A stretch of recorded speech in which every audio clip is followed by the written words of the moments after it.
mi la mar m'evoca flux de vida, no? Flux de matèria, flux d'energia, flux d'informació i flux d'essència, no? Que aquest flux porta a una major complexitat i una major intel·ligència d'aquest sistema que és un sistema viu que és la Terra. Jo soc oceanògraf, estudio les interconnexions entre les diferents parts de l'oceà, estudio com la circulació oceànica el que fa és repartir propietats, repartir nutrients, repartir energia, oxigen, tota mena de propietats que són necessàries per a la vida. El meu dia a dia és molt variat, tinc moltes oportunitats d'interaccionar amb gent, tinc també moltes sorpreses de coses, d'oportunitats que sorgeixen, de diferents capacitats de co-creació, de col·laboració amb l'entorn tant dins de l'institut com fora de l'institut. També tinc una tasca de recerca, que tinc projectes que són finançats tant des de l'Ajuntament com des de l'Estat com des de la Unió Europea, que es dediquen a estudiar quin és el rol de l'oceà costaner i també quin és el paper dels oceans en aquest clima que tenim avui i en el canvi climàtic. Els oceans són els grans reguladors del clima de la Terra. El 91% de l'excés d'energia que està rebent el planeta degut als gasos hivernacles s'està incorporant al mar i això s'aconsegueix malgrat que la temperatura dels oceans s'estan incrementant molt poquet, no? Per altra banda, els oceans generen la meitat de l'oxigen que respirem, incorporen una tercera part del diòxid de carboni que estem portant a l'atmosfera i els oceans són aigua, són tota la vida.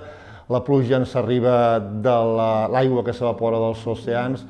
Els oceans són, sens dubte, la raó per la qual existim com a individus i com a planeta. El canvi climàtic el que està fent és augmentant la temperatura del planeta, no? Aquest increment de temperatura fa que el planeta tingui més energia per alliberar. Això ocasiona que hi haurà tempestes més intenses, que hi haurà onades de calor i també de manera molt especial està causant que l'aigua s'està expandint i hi ha glaç continental que s'està desfent. Això fa que hi hagi una pujada del nivell del mar i ocasionarà al llarg dels propers segles, s'estima que a finals de 2300 el nivell del mar pot haver pujat uns 10 metres. Això tindrà un impacte extraordinari sobre totes les poblacions, sobretot dels països més pobres. Des de l'ICM estudiem com funciona el sistema marí, que és tan important com a regulador del canvi climàtic.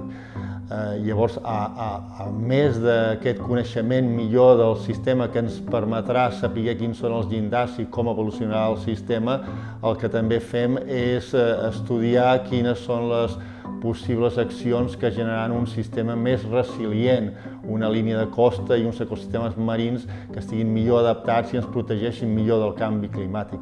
I per altra banda, també fem una tasca molt important de divulgació i comunicació per tal que la ciutadania incorpori una forma d'actuar que sigui més sostenible, que sigui de proximitat i més circular. La ciutadania és realment qui té la capacitat de canviar el seu model de vida i d'alguna manera portar a totes les grans empreses i portar a les administracions envers un model de vida més harmònic amb la natura, un model de vida més sostenible on tot el que sigui la reducció, la reutilització i el reciclatge siguin els nostres eixos del nostre petit gest diari i pensament diari. La política ha de ser, sobretot, generosa, ha de tenir en compte que no s'han de buscar resultats immediats i que moltes vegades el que cal és tenir objectius a llarg termini i llavors això només s'aconsegueix mitjançant pactes polítics generosos on tothom vegi quina és la necessitat i quan calgui es facin i es donin tots els suports als governants actuals que en aquell moment estiguin governant cara a implementar un model de societat que sigui més sostenible.